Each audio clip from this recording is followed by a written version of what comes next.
There's a lot of Roblox games based on real life situations, but what exactly? Well, let's talk about Roblox games based on real criminals. You may have played Roblox games that, whether you knew it or not, are actually based on real crimes. Crimes that were done by some of the most notorious and sinister humans to have ever existed. From popular games about a killer granny to even games showing real crime locations, I'm going to take a look at different Roblox games and see what exactly inspired it, because it does get pretty crazy. Alright, so probably one of the more popular games based off a real killer is this game, Granny. Yeah, who would have thought that this sweet, innocent killer granny is actually a real person? So a lot of us have actually played or have seen gameplay of the game Granny. You're a person that gets taken by this evil looking grandma and you have to find ways to escape her place while she tries to find you. It's honestly a pretty horrifying game despite it looking pretty cheesy, but it's actually based off of a real story. So there's this person here called Tamara, and she is known as the Granny Ripper or Baba Yaga, a Russian alleged killer who was arrested in July 2015 after committing 2 crimes with extreme cruelty. Yeah, I've talked about this before, but there's actually footage of this whole situation taking place. Yeah, so here we could see her going down the stairs, and she's holding a bag. I don't really want to tell you what's in the bag, but it is pretty haunting to say the least. Yeah, here she's coming down the stairs holding an interesting looking pot in here. I wonder what's inside this thing. Yeah, it's pretty horrifying, honestly. Guess who's in the bag? It's her landlord slash roommate, Valentina. Oh geez, those her landlord? Oh, she decided to use poison on them. Okay, well that's tragic. So there's 2 proven victims, but there could be up to 14 total. I think we still don't know. She actually had a diary here where she goes into details on like why she did things and how she did them as well. So it says here, police found a diary which contained details, and yeah, the rest is pretty gruesome, so I'm not gonna read it out loud. All right, but the next Roblox game is one about Jeffrey Dahmer. I'm honestly not sure why these games actually exist on Roblox. I feel like they should be banned. For those of you who don't know, Jeffrey Dahmer was known as the Milwaukee Cannibal with many victims, and there's a very popular Netflix series that came out the other year. So I guess people were just really fascinated and they created a couple of games. This one's called Jeffrey's Apartment. It says, visit a very accurate version of famous serial killer Jeffrey Dahmer's apartment. Yeah, I don't think he spelled out Dahmer, otherwise Roblox would get it banned, but you've been caught, so ban it Roblox. But yeah, let's go ahead and join the game. Okay, yeah, so this is his apartment, and apparently it's very accurate. I've never actually seen the show. I don't want to, but I do know that he had an aquarium and everything. Let's see. Oh, that's an interesting portrait. Okay, yeah, I knew he liked to take pictures. He's got a saw right here. Okay, I know we don't want to go in the fridge. That's where some secrets lie in there. Oh geez, what the heck is this? Oh, gross. Wait, why is there like some green stuff over here? What's going on? What the heck? Yeah, the more I look into this place, the creepier it gets. And then he's got a box here. Got a skull. This is actually true. He did actually do some of this stuff from what I've read. I don't even want to know what's in that bag. I'm honestly creeped out. I'm getting out of this game. Yeah, for comparison's sake, here's the inside of his actual apartment. Yeah, look, there's the aquarium and the window there. Okay, the TV there too. It's actually really accurate, huh? Here, let's look at a video to learn some more information about him. Dahmer's atrocious crimes not only shocked the nation, but his actions have perplexed medical science. He may have been a monster, but Dahmer was also soft-spoken, intelligent, and strange as it sounds, he came across as a likable guy. That's perhaps one reason why it took so long to arrest him. He almost operated in full view of the cops. He was hardly a mastermind when it came to concealing his crimes. In fact, it's as if sometimes he wanted to be caught, and yet it took so long. Geez, so he was doing some of those stuff in plain sight? Okay. What's this video here, though? Jeffrey Dahmer seemed like any other average guy. But do you know how he was caught? His last victim managed to escape and lead cops back to Jeffrey's apartment of horrors. Oh, I'm glad they managed to escape. When Jeffrey Dahmer was finally caught, he admitted he was planning to build a shrine in his apartment using his victim's remains. Oh, geez, yeah, I'm good. This guy was really messed up. As for the actor that played him in the Netflix show, Evan Peters says that Jeffrey Dahmer is the hardest role he's ever had to play. I think he actually took a break from acting after playing this role because his mental was at an all-time low. That's some heavy stuff. All right, but another Roblox killer game is this one, Jack the Ripper Murder 1, and this one was actually found by YouTuber Melanie. And so yeah, Jack the Ripper was an unidentified serial killer active around the year of 1888. And yeah, Jack the Ripper is like really well known for being like completely unknown, motive unknown, victims unknown. Yeah, he was like never caught or anything. But let's let's go ahead and take a look at this game. What the heck? So over here we can find the first victim. Okay, yeah, and then is this supposed to be Jack himself? Ooh, he seems a little too happy here. Is this like a real newspaper picture of him? Blind man's buff. All right, but is there like more to this? What do we got here? Oh, we got another person here. Oh no. And then is this the detective or like a person trying to figure out who he is? Yeah, apparently this game has like a lot of bodies like just kind of scattered around. It's actually kind of like terrifying in a way. It's leaving me a little bit unnerving. Let's see, we got two houses here. Is there anything back? Oh yeah, there's the other person. And then I think we got another one over here. Yeah, this is the only one inside. He's really well known for attacking outside, but he actually attacked one person inside a building. Yeah, this is kind of gruesome. So yeah, in total in this game there's 5 victims, I guess, to match the 5 canonical victims that they know for sure happened. But for all we know, this could be a way higher number. Let's take a look at this video here for more information about him. Here's why infamous serial killer Jack the Ripper was never found. Okay. Jack the Ripper was a brutal Victorian murderer who slayed at least 5 innocent women on the streets of London. Most frightening of all was that we still don't know who he was. That is pretty crazy. Because of the media frenzy around the case, police were inundated with hoax calls and amateur sleuths trying to crack the case. Forensic science was also in its infancy, and police didn't have anything like CCTV cameras to help them out. The Ripper was a careful killer, and if no direct witnesses could identify him, he could easily get away without a trace. The killing stopped of their own volition, and sadly, the identity of Jack the Ripper remains unknown to this day.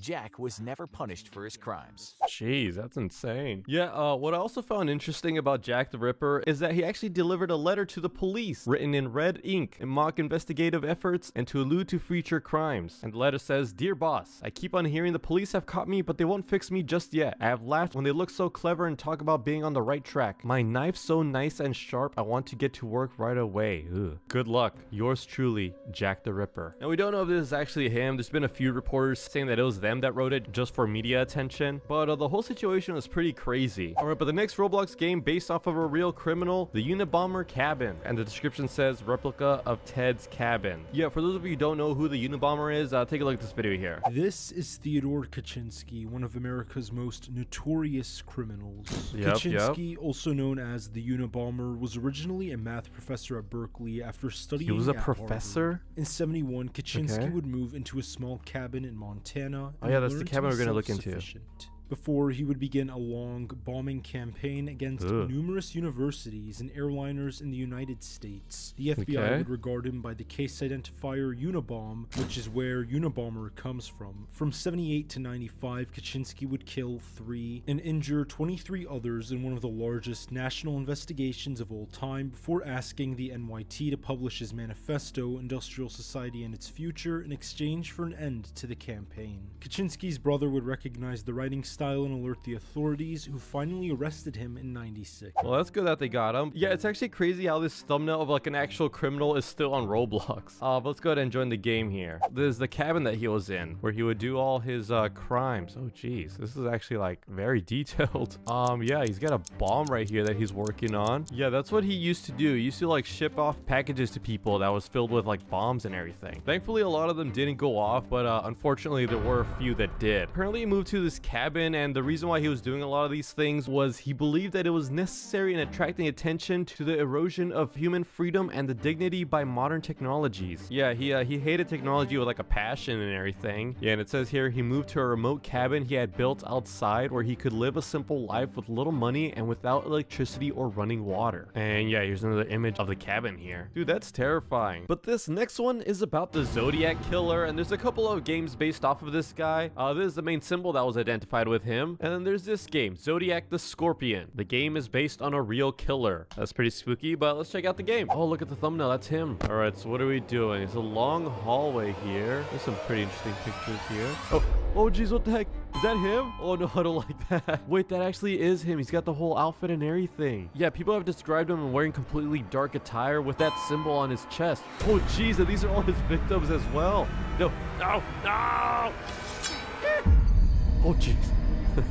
That noise scared me. What the heck? Yeah, there's this other game here called Zodiac Did It. All right, so this is supposed to be like the different crimes that he committed. Oh, this is pretty interesting. I believe he did attack a security guard and would often use a knife. Okay, that didn't happen in real life. This is pretty violent too. He did attack people in cars. And if you're wondering what this symbol means, well, that's literally his symbol. It's a circle with a cross through it, and a lot of letters that he wrote actually had that symbol. But let's take a look at this video here for more information. One of the most mysterious cold cases in American history. Oh yeah, that's an image of him. Already be familiar with, and he called himself the Zodiac Killer. Okay. A serial killer who brutally terrorized young residents in the San Francisco area in the late 1960s. He had sunglasses on as well. Responsible for the death of 37 people. The murderer sent a series of letters with coded messages, which were put in newspapers for the public to help solve. The first cipher read, "I like killing people because it is so much fun." For over 50 years, leads have gone cold, and the Zodiac Killer vanished into thin air. Pretty much every year, there's a new suspect on who could be the Zodiac Killer. We may honestly never know. And yeah, as for that outfit and how accurate that is, the Zodiac Killer has been described as wearing a hooded costume with the rifle sight crosshair symbol on the chest, the symbol Zodiac used in his letters, and stabbed them repeatedly. Hartnell survived and was able to describe the Zodiac's costume in detail. Dude, that's crazy that he wore this costume and people still were not able to solve his identity. Oh, this is one of his notes that he wrote. "This is the Zodiac speaking. By the way, have you cracked the last cipher I sent you? My name is..." And then he writes in some weird code. "I'm mildly curious as to how much money you have on my head now." Yeah, he wrote like a lot of different messages here. But if you thought this guy was creepy, well then wait till this next one here on John Wayne Gacy. So you may think that It/Pennywise is the most creepiest clown on Roblox, but you'd be very wrong. I mean, Pennywise is pretty creepy looking. But in this game called Serial Killers, meow, this game has a lot of different actual killers, which is pretty creepy honestly, and probably should be banned. But in here we want to go to the hospital area because over here resides John Wayne Gacy, the killer clown. Ugh, geez, he looks disturbing. Yeah, so they made a hospital for him because they actually used to dress up as a clown to cheer children up in hospitals. Oh look, they got the whole balloons and everything. Oh, and then we got this over here. Ah! Oh jeez, what the heck? Get away. Oh look, we got the Zodiac Killer here too. Get away from me. Ow. So violent. Here's a TikTok video on John Wayne Gacy. 5 things you didn't know about the killer clown, John Wayne Gacy. Okay, Some of let's his victims had been in his basement for so long that their bones had fused together. Oh. It took 2 whole years to put together the full skeletons. Like many serial killers, he suffered a head injury. Oh, that would explain some he was under a things. swing set and got hit on the head. He may not have acted alone. He had an accomplice? In a 1992 interview, he claimed that he had an accomplice. Oh, jeez. Normally, I'd say this is just a Hail Mary to try to get the blame off him. One of his victims that survived, who was key in getting a conviction for him, his name was Jeff Rignall, but he lived to tell his story. Okay, what did he say? He was trapped in the John Wayne Gacy house and suffered unspeakable things. For whatever reason, he was dumped in Lincoln Park. He said that when he was drifting in and out of consciousness, sometimes it sounded like there was somebody else in John Wayne Gacy's house. Oh, dude, that's He told spooky. psychologists that during some of the murders, someone else was there to help him, but this was widely believed to be a symptom of schizophrenia. This person commented, John could have been talking to himself in 2 different voices. Dude, honestly, that could be true. John likely had different personalities that would have used different voices. It's not uncommon. Dude, look at all the clown pictures of him. This is actually like pretty disturbing. Oh yeah, and then here's like a side-by-side between him and Pennywise, the inspiration of the killer clown. And even after all this, he had 2 children? Yeah, so there's easily over 33 victims, and the span of the crimes were between 1972 to 1978. And so Gacy would eventually join the Jolly Joker Clown Club, whose members regularly performed at fundraising events and parades in addition to voluntarily entertaining hospitalized children. Yeah, that explains the Roblox game that we played. In late 1975, Gacy joined the Clown Club and created his own characters, Pogo the Clown and Patches the Clown. Yeah, so this is a picture of Pogo right here. He described Pogo as a happy clown, whereas Patches was a more serious character. That's a little bit suspicious. That could explain the different personalities that he may have had. Gacy's voluntary public service as a clown throughout the years of his murders led to him being known as the Killer Clown. Ew, what is this? On his final day of freedom, he knew his arrest was inevitable. He drove to the home of one of his friends and bursted into tears saying, "I've been a bad boy. I killed 30 people, give or take a few." That's disgusting. There's a lot more details about John Wayne Gacy, but I don't really want to go go into them because of how graphic they could be. He was actually executed, and at the same time he was executed, Jeffrey Dahmer, another notorious killer, was being baptized. Both of these events taking place during a solar eclipse. Is there any sort of connections between the two? I don't really know. But who's also in the serial killer game is this interesting guy, David Berkowitz. Now, he may look like an ordinary looking Roblox character, but believe me when I tell you, he was a pretty creepy person. There's a dog right there. Pay attention to that because that plays into effect later. Oh, there's another one there. And some weird demonic ritual happening in the center here. Now, what do these connections mean? Well, David Berkowitz, aka Son of Sam, claimed a possessed Labrador gave him demonic orders to kill. So that's what he did. And this is 100% real. This happened in 1976 through 1977. He would also send notes to the police, taunting them similarly to the Zodiac Killer. It says here, please inform all the detectives working the case that I wish them the best of luck. Upon my capture, I promise to buy all these guys working on the case a new pair of shoes if I can get up the money. Son of Sam. And then he's got this symbol down here. But yeah, let's look at this video for more information. I am the son of Sam, also known as David Berkowitz. Okay. In the late 1970s, I unleashed terror on New York City through a series of shootings. Targeting young women and couples, I would approach them in their cars and open fire. Jeez, alright. I just want to say, it was pretty creepy how an actual picture of him is talking. Dude, this AI stuff is getting out of hand. My delusion led me to believe that a demon commanded me to kill. Oh yeah, here we go. Communicating through my neighbor's dog. Dude, that's so crazy. The media coverage intensified the fear and paranoia across the city. New Uh-huh. Yorkers lived in constant anxiety, dreading my next attack and unsure of who would become my next victim. I mean, yeah, that makes sense. AI is bringing the Harry Potter criminal posters to real life. Dude, that is true. Yeah, so in total there were 6 killed, 11 wounded, and yeah, who'd often leave letters that mocked the police and promised further crimes, which were highly publicized by the press. As for the demon dog thing, he initially claimed to have been obeying the orders of a demon manifested in the form of a black dog belonging to his neighbor Sam. Apparently the dog's name was Harvey, and it was possessed by like an ancient demon. Oh, so here's the final page of the first Son of Sam's letter. I say goodbye and good night. Police, let me haunt you with these words. I'll be back. I'll be back. Yours in murder, Mr. Monster. Alright, so I did a bit more research on this dog/Sam character, and Berkowitz would later explain that the voice he heard was that of Samhain, a druid devil and the true origin of Son of Sam. He added that it was never a dog, saying that detail was fabricated by the media. And a lot of people actually believe that he had an accomplice. So that means if he had an accomplice, then they were never actually caught. Dude, these letters are creepy. I love to hunt, prowling the streets, looking for fair game, tasty meat. You also drew some pictures here. I am not well, not at all. Yeah, and even though this happened a long time ago, he's still alive to this day, with 6 life imprisonments, so he'll be in there for quite a while. But this next game is called the Jonestown Experience, and on here we have this creepy guy known as Jim Jones. And he may not look like it at first, but he was actually a leader of a cult, and the things that he did were really crazy. So let's click on this game here, and we're greeted with the Kool-Aid Man, as well as the description saying drink the Kool-Aid. All right, let's check out the game then. Oh, okay, right off the bat we're greeted with a lot of people already on the ground. Okay, we'll take a look at that in a bit. So it says here that Jonestown was the mass murder of members of the California-based people cult at the behest of their leader Jim Jones. The death toll exceeded 900, making the incident one of the largest mass deaths in American history. Yeah, this is actually 100% true. So let's just go ahead and walk over here, and there's a lot of unfortunate people here. And then here's the guy himself, Jim Jones. I can't believe this is actually a game. It says here, drink the Kool-Aid. All right, let's just go ahead and drink it, I guess. Okay, so I drank it, and then, oh, I just died. Yeah, that makes sense. Yeah, so if it wasn't obvious, this whole drink the Kool-Aid thing is a reference to the drinks that these people drank, which also contains cyanide, aka poison. So if you were to drink it, you would, well, do this.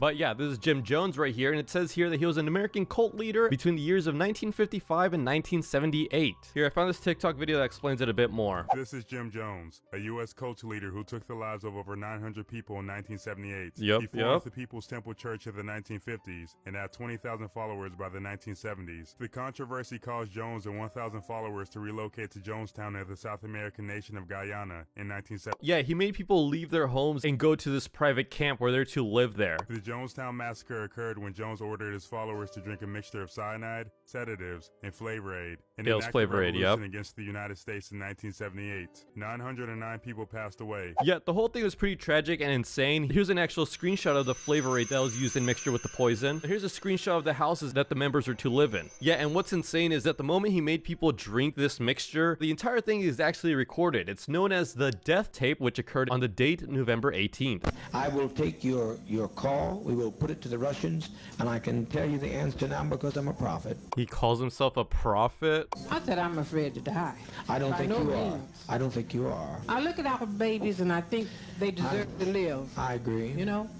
But also they deserve, what's more, they deserve peace. Yeah, obviously I'm not going to play the rest of the tape because you can actually hear cries and screams of everybody in there. And as the tapes progress, the screams just slowly go away. The whole thing's honestly very morbid. Many people tried to escape, but the crowd was surrounded by armed guards, so their only options were poison or death by a guard's hand. There were some people that managed to survive the horrific event, most notably Grover Davis, who was 79 and hard of hearing, who missed the announcement to assemble on the loudspeaker, laid down in a ditch, and pretended to be dead. Another 76-year-old realized what was happening and crawled under her bed only to walk out after the poisonings were completed. Jeez, that must have been so terrifying for them. Alright, now this game is pretty popular. It's the Texas Chainsaw Massacre. A lot of these games are actually based off of a movie, but did you know that the Texas Chainsaw Massacre is actually real? Or more so, it's based off of somebody. Yeah, so here's the movie from 1974, and the main villain is known as Leatherface. And on here it says that the story details were inspired by the crimes of murderer Ed Gein. And this is an image of him, but let's quickly play one of these games and see what it's about. Alright, here's Leatherface and all his horror. Yeah, I think the reason why he's called Leatherface is because those are his victims that he's wearing. But let's see. If we go inside this building here, we can actually see a little bit more of his lair. Yep, we got a police with no head. Okay, that's nice. We got a skeleton body here, and then we've got some very carefully crafted Roblox heads. Jeez, okay. Yuck. This actually exists. Oh, geez.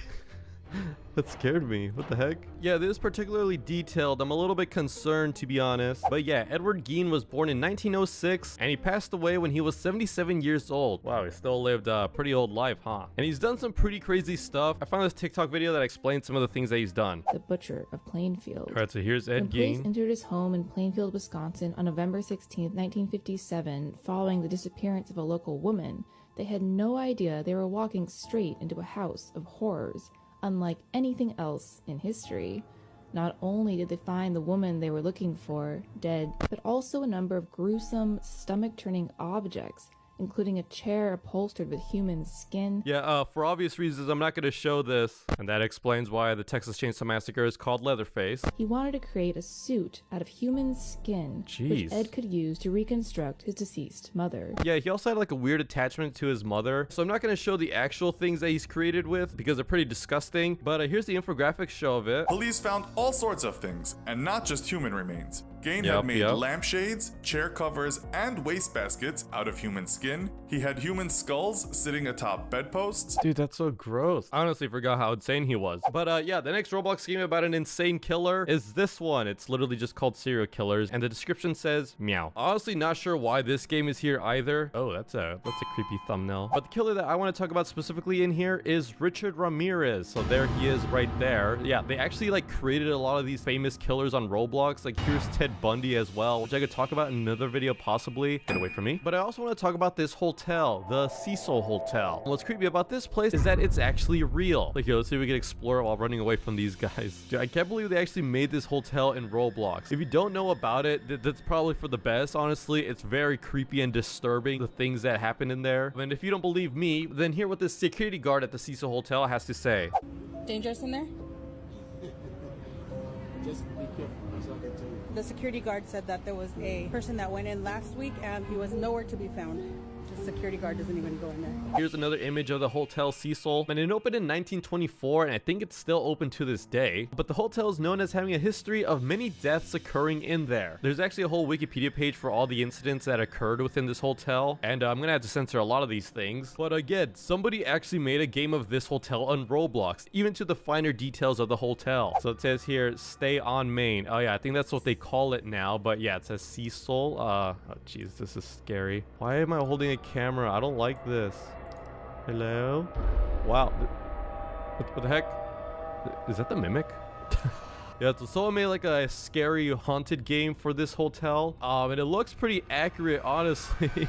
Oh, jeez. I don't like that. What the heck? Go away. But what I really want to talk about is that the hotel was a temporary residence for the killer known as Richard Ramirez, nicknamed the Night Stalker. So yeah, this is Richard Ramirez, and it says here that he has had more than 15 victims. And according to the Wikipedia, it says that Ramirez engaged in most of, if not all of his killings while staying at the Cecil Hotel. Yeah, honestly, this guy was really insane. There's this video here that shows the room of Richard Ramirez in the Cecil Hotel. Yeah, it's 1419. A lot of people believe it's cursed now. I swear that hotel is a portal to hell. Yeah, there's a lot of horrible things that happen in that hotel, but let's watch the video for more information about him. Richard Ramirez, aka the Night Stalker, sits in court after being sentenced to death. He growls, "You maggots make me sick." Yeah, this is him. He composes himself and goes on, "You don't understand me. You're not expected to.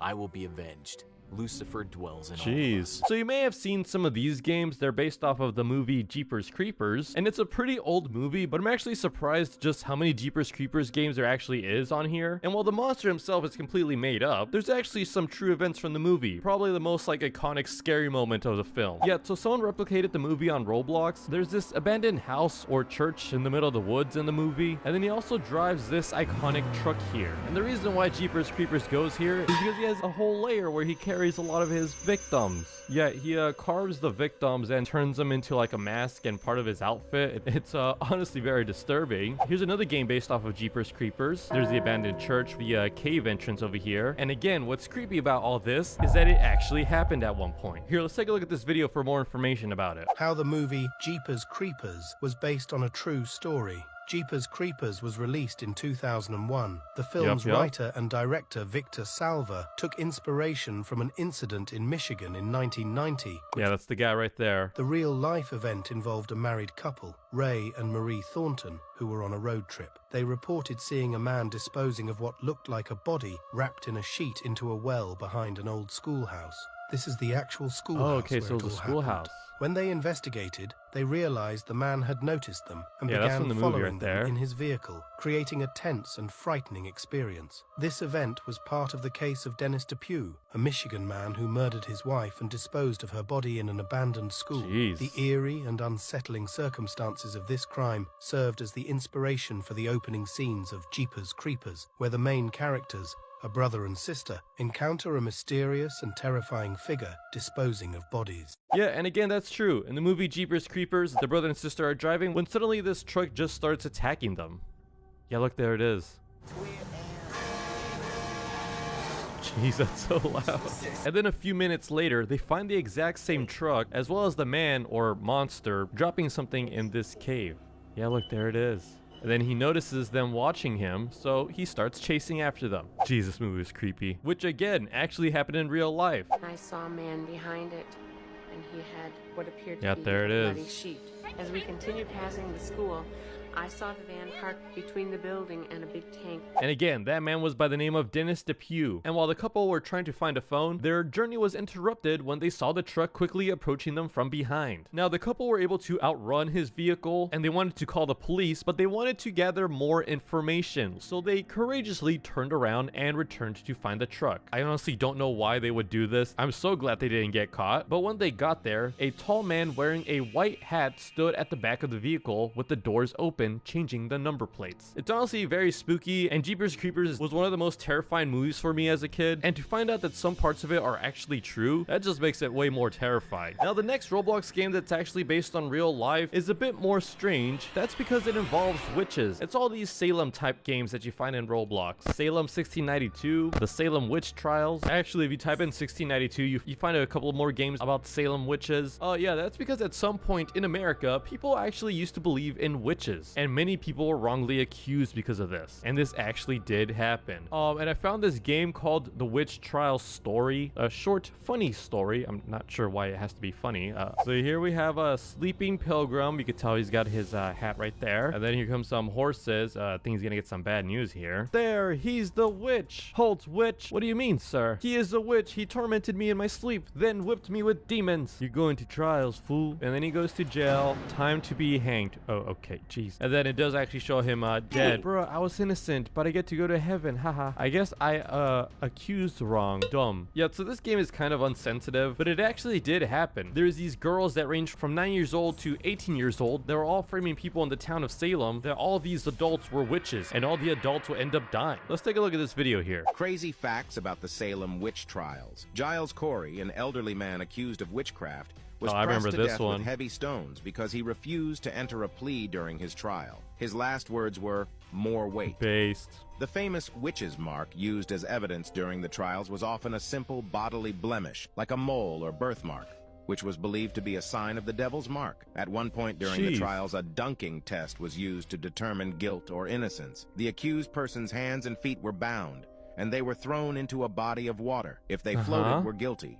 If they sank, they were innocent. Yeah, and in case you didn't know, witches aren't actually real, so there's a lot of innocent people that ended up drowning. Betty Paris and Abigail Williams, the afflicted girls who accused others of witchcraft, later admitted to making false accusations and apologized for their actions. Well, I'm not sure if an apology is going to do that much, because apparently there was more than 200 people that were accused, 30 of which were found guilty, 19 of whom were executed. Yet it says here the trials began after a few local women in Salem Village were accused of witchcraft by 4 young girls. And again, the age range was 9 years old, 11, 12, 17. Yeah, and so how this all began was in 1692 when Betty and Abigail began to have fits described as beyond the power of epileptic fits or natural disease to affect. The girls screamed, threw things around the room, uttered strange sounds, crawled under furniture, and contorted themselves into peculiar positions. And then I imagined a lot of the adults were framed for all this, and it was pretty much the children's words against the adults' words. And a lot of the times the judges would tell the accused to prove that they're not a witch. And so the way to do that is by drowning, apparently. Some of the accusers and participants did end up coming forward to express regrets and remorse for their roles in the events. One of the girls, Ann Putnam, signed a public apology for her actions during the trials, acknowledging that she had been misled by her own fears and the influence of others. So I guess after the first few people that were accused, a lot of the girls were scared that they themselves would get in trouble, so they just kept pointing fingers and framing everybody else but themselves. Yeah, the whole Salem witch trials is a weird and tragic history in America, and it's just crazy how many games and shows, even sponsored by Disney, all revolve around this time period.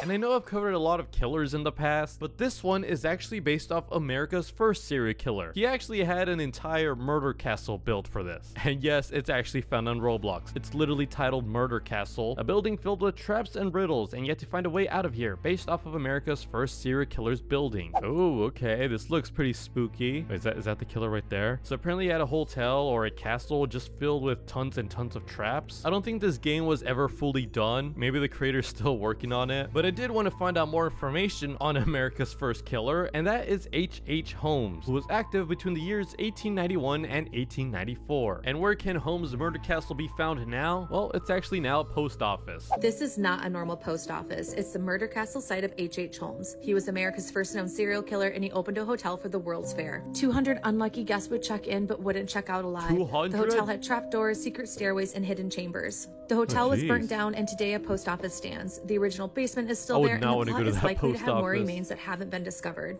No, thank you. We want to stay far away from that one. I do want to see more about the castle, though. Like, how did it look like? There he built a labyrinth of soundproof rooms, secret passages, and maze-like hallways and staircases. Some rooms allegedly had trapdoors where Holmes could drop victims into the basement.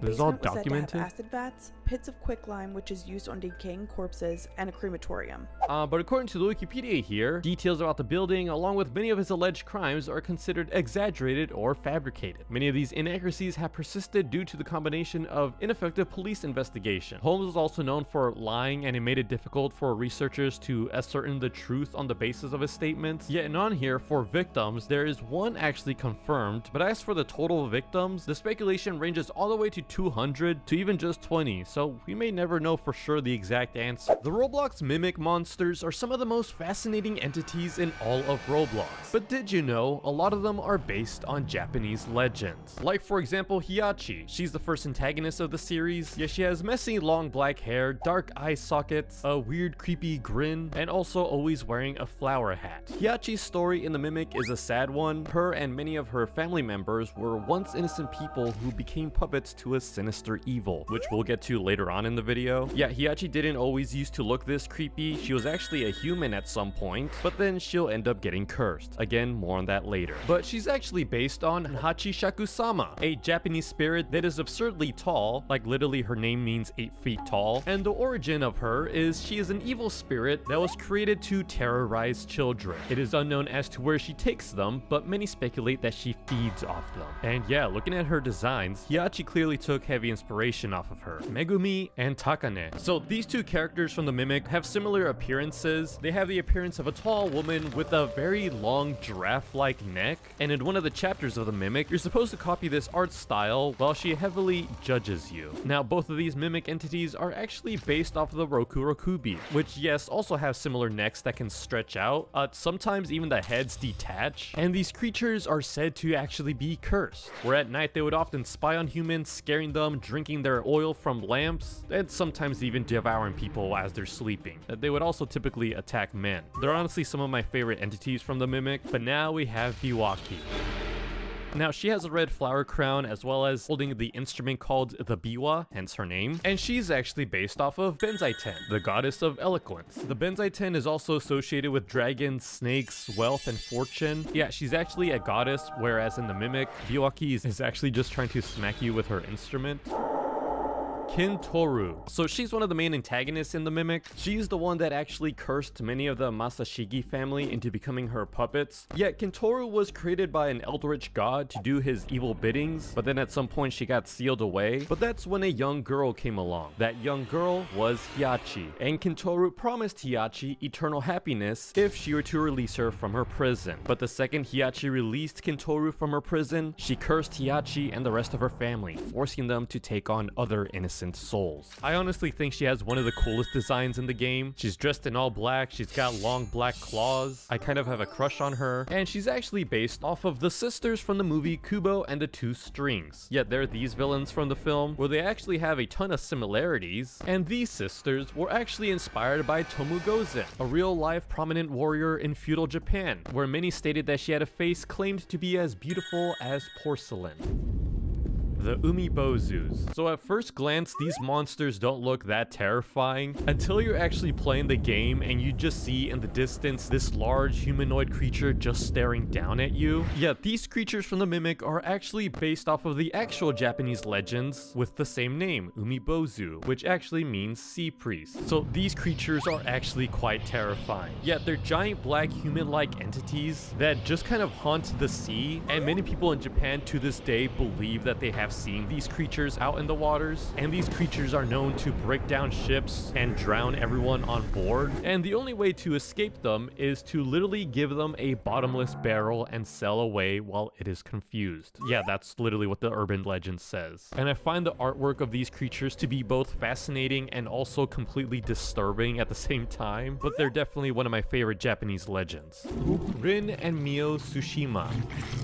So now this creature is pretty disturbing in the Mimic. Yeah, so this character is actually Rin, and she actually has a monster on the back of her head. That monster is her younger sister called Mio. Yeah, the story about these two sisters is that they were both starving and couldn't afford much food to survive, and yet Mio would always come home happy, and this made Rin jealous. Rin thought that her sister was secretly eating food, and so because of this, Rin ended up eating her, and it was actually found out that Mio was happy because she was actually saving money for the both of them. Rin became riddled with guilt, and therefore the two of them turned into this haunting monster. And again, this monster is actually based on a Futikuchi Onna, which literally translates to two-mouthed woman. One mouth on her face, the second on the back of her head beneath her hair. And yes, just like the Mimic story, this Japanese monster is also said to be cursed, typically because of how little the woman was eating, and so they were starving themselves. This monstrous creature would form on the back of their head and demand to be eating food. Honestly, pretty terrifying, but not as terrifying as Nagisa, the giant black serpent in the Mimic that has a woman's head but has a large snake body. Yeah, it's honestly one of the more terrifying creatures in this game, and they're actually based on a Onna, another Japanese folklore that has the body of a snake and the head of a woman, and they're often said to consume humans, typically appearing in seas and rivers. Shosai, otherwise known as the Kuribozu, is a gigantic monk that is actually based on a Japanese spirit of the same name, name. So these creatures are actually very terrifying. Their story is that they come out at night, sneaking into houses after everyone is asleep, and they creep up on their victims, typically women, and they suck the breath out of their mouth. Yeah, that's literally what it says right here. And in this process, they don't actually kill their victims, but the victims do end up becoming very sick. Sukiya, otherwise known as the Blind Witch. I have a crush on her as well. So she's actually based off of the Japanese Ohaguro Batari, which translates to nothing but blackened teeth. And now these creatures are typically dressed in wedding clothes, and they're often attacking single young men. And once they get too close, that's when they attack. Tenomi. Tenomi is another fascinating creature in the Mimic. I really like his design style because he's this blind creature that can only see with the eyes that are located on his hands. And he's actually based off of the Japanese yokai of the same name. And these creatures are typically wandering around open fields or graveyards looking for tasty humans. And now how these creatures were made isn't really known, but it's said that these creatures are most likely the ghosts of blind men who were robbed and murdered by thugs. Kuriko. So Kuriko is another tall, lanky monster that just kind of follows you around the vents in the Mimic. Honestly, very terrifying to see. And now she's more of an original character, but some people believe that she has similar appearances to Kayako Seiki, the character from The Grudge. I'm not gonna look for more pictures of her. She's too scary for me. Tokito. Now this one's both a fun and terrifying monster. So in the Mimic, he's like this mannequin puppet-like character that you always had to be looking at, because if you stop looking at him or get too close, he'll end up attacking you. Now, the design of the creature isn't really that special, but it's more than likely based off of the Weeping Angels from the Doctor Who show. They're the creatures that when you turn around and look back at them, they get a lot closer to you. Also very similar to SCP-173 and other monsters of that sort, but still a very fascinating mechanic. Tomiko, the Greedful Angel. So now this is a very fascinating entity from the Mimic. She has a ton of arms, each one with a ton of eyes as well, and it's actually based off of the Japanese yokai Dodomeki, the many-eyed demon. And now these creatures are cursed women with very long arms covered by tiny bird eyes, and at least according to the legends, these eyes popped out after stealing money, and because of their actions, hundreds of tiny bird eyeballs sprout out from their arms, transforming them into this terrifying monster. Shinigami. So this is the last antagonist from the Chapter 3 Jealousy book, and now the Shinigami are actually used for tales and religions in Japanese folk culture. Yet literally their name translates to death. For obvious reasons, the Shinigami are attracted to death and lurk around bodies of the recently deceased. Saigamo, aka Kentoru's third and final form. Now this terrifying creature is the final boss from Chapter 4. She has this spider-like appearance with a human face, and she's actually based off of the Jorogumo, typically feeding off of men looking for love. And honestly, this creature kind of reminds me of like Eren Yeager's final form from Attack on Titan. Honestly, very cool, but also terrifying at the same time.